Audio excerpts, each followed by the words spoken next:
Պատվարժանների պրակտիկան խուլիգանության դեպքեր եւ դժվար թե նկատված չեք, որ ցանկացած դեպքում պաշտպանության կողմը, եթե ոչ ցանկացած դեպքում, ապա խուլիգանության դեպքերի մեծամասնության դեպքում պաշտպանության կողմը փորձում է մեղադրյալի մեղսագրվող արարքը բացառել կամ իր պաշտպանյալին արդարացնել արարքում սուբյեկտիվ կողմի բացակայության հիմքով։ Սակայն այս դեպքը յուրահատուկ է այնքանով, որքանով որ պաշտպանյալի մեղսագրված արարքում, այսինքն այս խուլիգանության օբյեկտիվ կողմի հատկանիշներն անգամ բացակայում են, ինչու ունեմ ես նման համոզմունք, որովհետև գործով հետազոտված ապացույցների համատեքստում այլ եզրահանգման գալ ուղղակի հնարավոր չէ։ Եկեք կետ առ կետ անդրադառնանք ապացույցներին եւ սկսենք վկաների ցուցմունքներից։ Վկաներից պատվարժան դատարան խոսք վերաբերում է Գրիգոր Մանուկյանին, ով որ մեղադրանքի կողմին ներկայացված վկան է եւ պաշտպանության կողմը անգամ մեծ ցանկության պարագայում չէր կարող ներկայացնել նման ապացույց, որ ըստ իս մեղադրանքը ոչ թե հաստատող, այլ հերքող բովանդակության ցուցմունքներ է տվել եւ բարձրաբանել ինչ է նշել վկա Գրիգոր Մանուկյանը։ Թվով պաշտպանի 3 հարցին վերջինս պատասխանել է հետեւյալ ձև։ Առաջին հարցին, թե արդյոք այդ պահի դուրսությամբ, այսինքն խնձորը նետելու գործողության ժամանակ որևէ մեկը ներկա է եղել կամ որևէ մեկը պատշգամբից անգամ նայում էր կամ հասարակության որևէ այլ անդամ բացի կոնկրետ տեխնիկաբանների ներկա է գտնվել այդ գործողություններին, վերջինս պատասխանել է, որ ոչ։ Այն հարցին, թե իր կարծիքով որևէ մեկի անդորը խախտվել է, վերջինս նույնպես պատասխանել է ոչ։ Երրորդ հարցին, թե արդյոք իրենց ծառայողական գործունեությունը կոնկրետ պաշտպանյալից մեղսագրվող գործողության կատարմամբ խախտվել է, վերջինս նույնպես պատասխանել է ոչ, այսինքն նշել է, որ մեր ծառայողական գործունեությունը չի խաթարվել, որևէ մեկը այդ ամենին ներկա չի եղել եւ ասեմ ավելի, մենք այդ ամենին ուշադրություն չենք դարձրել։ Դատարանը հանել է 4-րդ հարցը, որով ես խնդրել եմ վկային պարզաբանել, թե արդյոք իր պրակտիկայում եղել են արդյոք նմանատիպ դեպքեր, թե ոչ, բայց այնուամենայնիվ վկան պատասխանել է, որ ծառայողական գործունեությունը չի խաթարվել, որևէ մեկի անդորն իր կարծիքով չի խանգարվել եւ որևէ մեկին նա չի նկատել, որ այդ տեսարանին ներկա գտնվել։ Հաջորդը արձակնվել է վկա Անգելինա Սարգսյանը։ Անգելինա Սարգսյանը դատարանում հրաժարվել է ցուցմունք տալուց պարզաբանելով, որ մեղադրյալը հանդիսանում է իր հարազատ պապիկը, իսկ նախաքննական մարմնում ցուցմունք է տվել ընդամենը այն մասին, որ իր պապիկն իրեն տեղեկացրել է խնձոր նետելու գործողության մասին, որպեսզի փաստը չի երգել անգամ մեղադրյալը դատական նիստերի դահլիճում։ Ինչ վերաբերում է մեղադրյալի ցուցմունքին, ես կոնկրետ չեմ հիշում, ոչ թե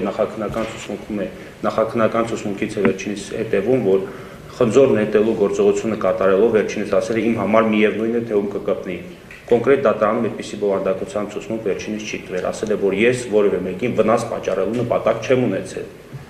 Ոչ թե իմ համար միևնույն է ում կկպնի, այլ ասել է ես որևէ մեկին վնաս պատճառելու նպատակ չեմ ունեցել։ Ես ընդհանրապես արտահայտել եմ իմ քաղաքական դժգոհությունը եւ իմ քաղաքական դժգոհությունը արտահայտելու հիմք կայանում էր նրանում, որ մորս ծննդյան տարելիցին ես զրկված էի նրա գերեզմանը հայցելելու հնարավորությունից եւ այդ ամեն ինչի մեջ ես մեղադրում էի Հայաստանի Հանրապետության վարչապետին, այդ պահի դուրսությամբ նկատելով, որ Հայաստանի Հանրապետության վարչապետը հեռուստացույցով նկատելով, որ ցուցադրում են տեսարան, որտեղ վերջինս իր դեսով ասած հաշվամա է ուտում, զայրույթ եմ ապրել, դուրս եմ եկել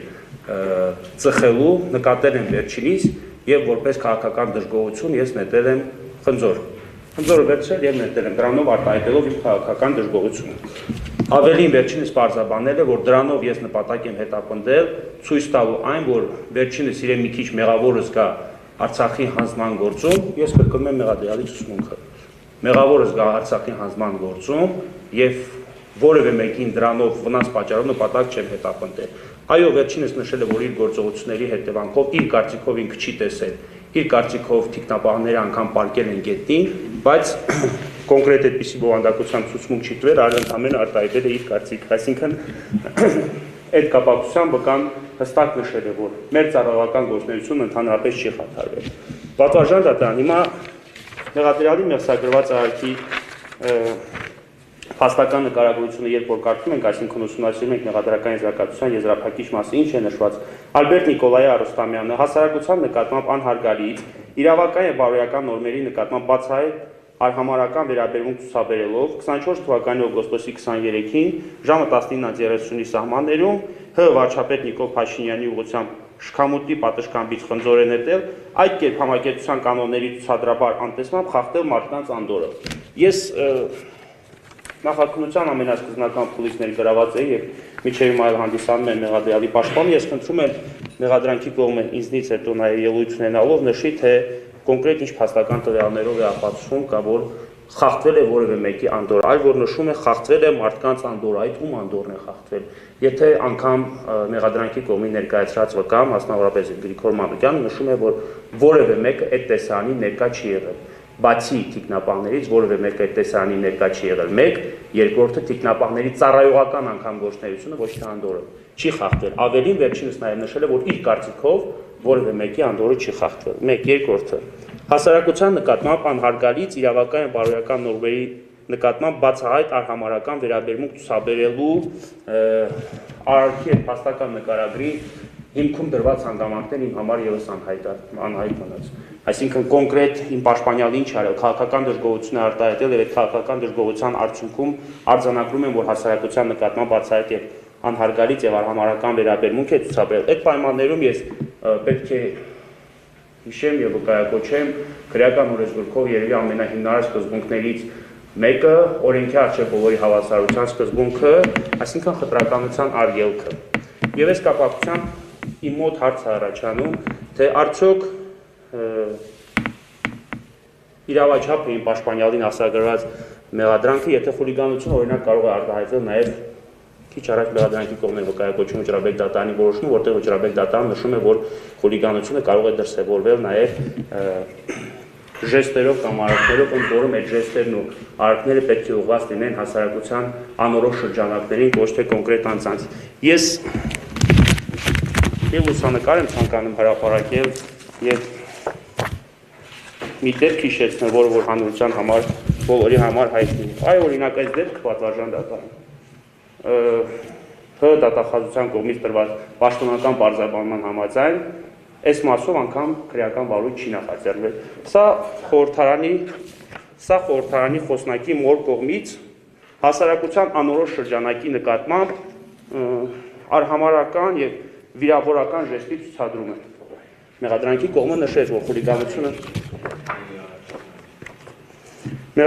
կողմը նշեց, որ խուլիգանությունը կարող է արտահայտվել նաեւ ժեստերով, ընդ որում այդ ժեստերը պետք է ուղղված լինեն ոչ թե կոնկրետ անձի, այլ անորոշ շրջանակի։ Հիմա ես հիշեցնում եմ, որ սա անձանց անորոշ շրջանակի ուղղված հասարակության անդամների նկատմամբ ուղղված բացահայտ արհամարհական անհարգալից վերաբերմունք դրսևորող ժեստ է, մասնավորապես վիրավորման պարունակող ժեստ։ Ստեղ խուլիգանության հանցակազմ Հայաստանի Հանրապետության դատախազությունը չի տեսել եւ անգամ այս ամենի կապակցությամբ լրատվամիջոցների կատարված հարցմանը, մասնավորապես News-ը լրատվամիջոցի կողմից կատարված հարցման պաշտոնապես պարզաբանել է, որ քրեական վարույթ այս մասով չի նախաձեռնվել։ Երկրորդ դեպքը հիշեցնեմ, այստեղ արդեն հասարակության կոնկրետ անդամի նկատմամբ խորհրդարանի անձամբ խոսնակի կողմից թքելու գործողություն է։ Այս մասով պատվարժան դատարան Հայաստանի Հանրապետության դատախազությունը եւս պաշտոնապես պարզաբանել է, որ Արեն Սիմոնյանի քաղաքացու վրա թքելու դեպքի արդիվ իրավական որևէ գործընթաց տեղի չի ունեցել։ Այս մասով եւս որևէ դեպք տեղի չի ունեցել։ Հիմա այս մասով հնարավոր է մեղադրանքի կողմը հերքի, ասել այս պարագայում թիրախը արհամարհական գործողությունների կամ արտահայտությունների կամ ժեստերի եղել են հասարակության անդամները կամ հասարակության կոնկրետ անդամ, իսկ կոնկրետ Ալբերտ Արեստամյանի կողմից դրսևորված արարքի թիրախները բացի հասարակության անդամներից եղել են նաեւ պաշտոնատար անձինք։ Բայց ես հիշեցնեմ նաեւ դեպքեր, երբ որ պաշտոնատար անձանց նկատմամբ է ցուցաբերվել բացահայտ անհարգալից վերաբերմունք, ընդ որում այնպիսի գործողություն է կատարվել, որը լրիվությամբ համահունչ է պաշտպանյալի կողմից կատարված գործողությանը, բայց կրկին Հայաստանի Հանրապետության դատախազությունը պաշտոնապես պարզաբանվել է, որ դեպքի արդիվ անգամ քրեական վարույթ չի նախաձեռնել։ Երրորդ դեպքը Բելարուսիայի դեսպանատան ուղղությամբ քաղաքացիների կողմից, ընդ որում նաև պաշտոնատար անձանց կողմից լոլիկ, ձու եւ կարտոֆիլ նետելու գործողություն։ Այսինքն, երբ որ թիրախը Բելարուսիայի դեսպանատան դարպասն է, իսկ խնձորի փոխարեն կարտոֆիլ, լոլիկ եւ ձու, այս պարագայում խուլիգանություն չենք տեսնում, բայց երբ որ թիրախը պայմանական Նիկոլ Փաշինյանն է եւ նետվում է խնձոր, այս պարագայում մենք տեսնում ենք խուլիգանական գործողություն, Հայաստանի Հանրապետության դատախազությունը կրկնում է այս մասով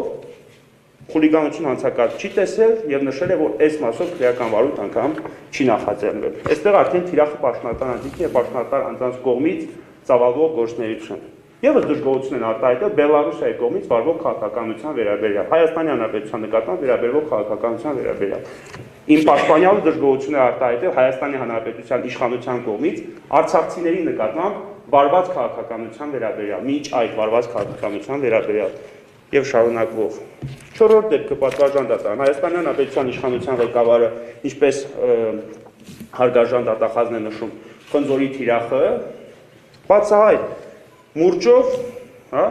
հիշեցնում է, որ տեղական ինքնակառավարման մարմինների որոշակի ներկայացուցիչներին արմատախիլ է անելու։ Արմատախիլ է անելու։ Եվս թիրախը պաշտոնատար անձինք, եվս անորոշ անձանց շրջանակ, եվս վիրավորանք եւ արհամարական արտահայտություններ եւ եվս որոշակի սպառնալիքներ, բայց այս մասով եվս խուլիգանության հանցակարգ մենք չենք տեսնում եւ այս մասով կարծես թե որևէ մեկի մեղադրանք չենք առաջադրում։ Հիմա ես ուզում եմ հասկանամ այդ քրեական օրենսգրքով ամրագրված խտրականության արգելքի եւ օրենքի առջեւ հավասարության սկզբունքը գործում է թե ոչ, եթե նախաքննական մարմնում չի գործել եւ եթե մինչեւ հիմա չի գործել, ապա արդյոք դատարանում, այսինքն քննադատությունն իրականացնող մարմինը այդ օրենքի այդ տարով առաջնորդվելու եւ արձանագրելու, որ կոնկրետ պարագայում իմ պաշտպանյալի նկատմամբ ցուցաբերվել է բացահայտ խտրական վերաբերմունք եւ չի գործել մինչև հիմա օրենքի առջև բոլորի հավասարության սկզբունքը, որովհետև նրանից նրա արարքին համահունչ արարքներ խուլիգանություն չեն որակվել, մեկ եւ երկրորդը նրա արարքից ավելի արհամարական կարծես թե չնայած իմ կարծիքով ընդհանրապես որևէ արարքում այստեղ խուլիգանության անցակարգ չկա եւ իմ կարծիքով խուլիգանությունը նախաքննական մարմինների համար դարձել է այսպես ունիվերսալ հանցագործություն, ինչ արարք չեն կարողանում որակել, որակում են խուլիգանություն։ Այնուամենայնիվ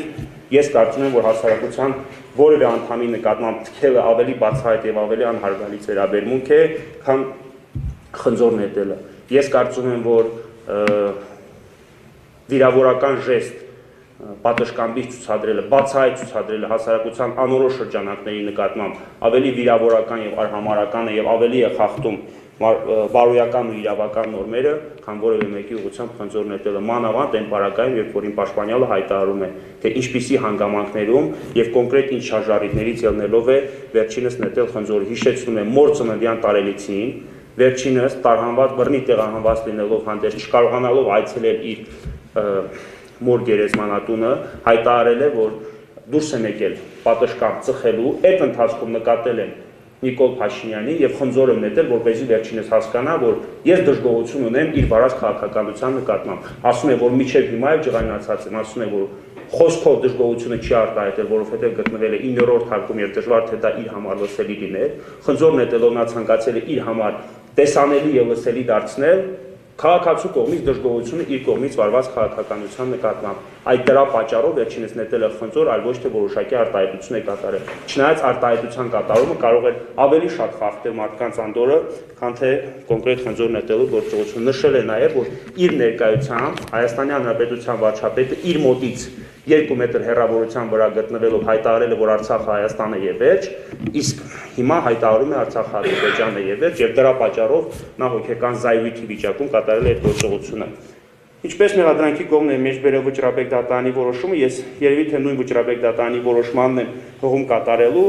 որում Վճռաբեկ դատարանը հողում է կատարել Շահեն Հաֆրեդյանի գործով իր նախադեպային դիրքորոշմանը։ Խուլիգանության հանցակազմի հատկանիշների ամբողջական վերլուծության հիման վրա Վճռաբեկ դատարանն արձանագրում է, որ խուլիգանության հանցակազմը բոլոր դեպքերում պետք է բացառված համարել, եթե արարքը կատարում է ոչ հասարակական վայրում եւ ոչ հասարակության անդամների նկատմամբ։ Արարքի հետևանքով հասարակությանը լուրջ անհանգստություն չի պատճառել։ Երկրորդ կետին ուշադրություն պետք է դարձնել։ Հանցավոր գործողությունները պայմանավորված են տուժողի հակաօրինական, հակաբարոյական վարքագծով եւ ուղղված են նրա, այլ ոչ թե հասարակության դեմ։ Բացակայում են խուլիգանության դրդումները, իսկ անձի արարքները պայմանավորված են նրա հուզական վիճակով։ Հասարակական կարգի կոպիտ խախտման նկատմամբ դրսևորվել է անզգուշություն։ Կարգ կոպիտ կերպով խախտող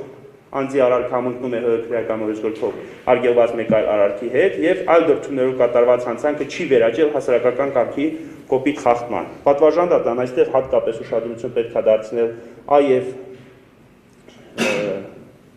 D կետերին, մասնավորապես A կետով արարք կատարվում է արարքի հետևանքով հասարակությանը լուրջ անհանգստություն չի պատճառվում եւ ԴԿՏ բացակայում է խուլիգանական դրդումները, իսկ անձի արարքները պայմանավորված են եղել նրա հուզական վիճակով։ Այն որ անձի արարքը պայմանավորված է եղել նրա հուզական վիճակով, ես կարծում եմ անհերքելի է եւ այն որ իր կատարած արարքի հետևանքով հասարակությանը լուրջ անհանգստություն չի պատճառվել, հաստատվում է ոչ միայն իր ցուցմունքով, այլ նաև գործում առկա ապացույցներով, մասնավորապես մեղադրանքի կողմից ներկայացված հենց վկայի ցուցմունքով։ Խոսքը վերաբերում է Գրիգոր Մանուկյանին, ով որ նշել է, որ ոչ միայն հասարակական կարգը չի խախտվել, այլ նաև իրենց ծառայողական գործունեությունը չի խաթարվել։ Պատվարժան դատարան հանգամանքների նման դասավորվածության պայմաններում ես կարծում եմ, որ բացակայում է խուլիգանության օբյեկտիվ կողմը, սուբյեկտիվ կողմի մասին խոսելն անգամ ավելորդ եմ համարում, որովհետև իմ պաշտպանյալի արարքը միտված էր եւ ուղղված էր բացառապես իր քաղաքական դժգոհությունն արտահայտելուն եւ եթե դրանով չնայած հասարակական կարգի խախտման մասին խոսելն ավելորդ է, բայց այնուամենայնիվ եթե դրանով հասարակական կարգ խախտվել է, ապա իմ պաշտպանյալը դրա նկատմամբ դիտավորություն չի ցուցաբերել, չի ունեցել եւ հասարակական կարգի խախտում արձանագրել ընդհանրապես հնարավոր չէ։ Ուստի այս ամենի համատեքստում ես գտնում եմ, որ ապացուցված չէ իմ պաշտպանյալին առաջադրված մեղադրանքը եւ նրան պետք է արդարացնել։